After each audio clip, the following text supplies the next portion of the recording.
Welcome to Rustbuster Framework's installation guide for 1988 to 98 K1500's carrier bearing crossmember.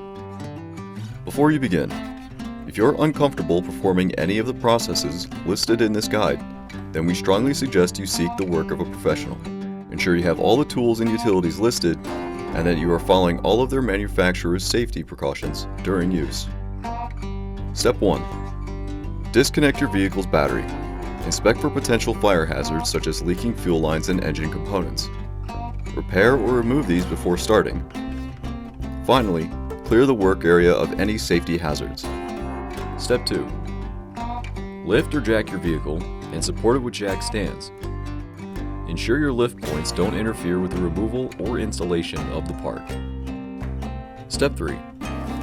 Locate the 4 rivets securing your crossmember. Based off of the state of your vehicle's frame, you may need to repair the surrounding metal before installation. Begin cutting away the rivets and crossmember, and completely clean the mounting holes of any rust and debris.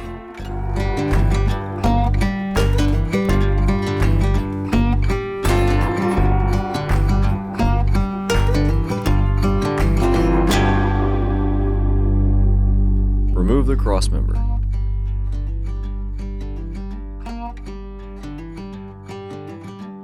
Step 4. Push the part into place while using the bolt holes for alignment.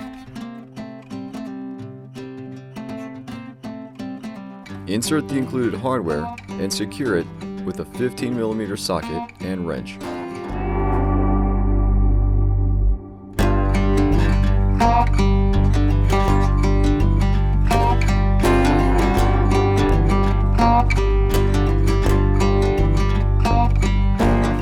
Finally, coat the part and work area in a primer to help prevent against further rust creation. And you're done.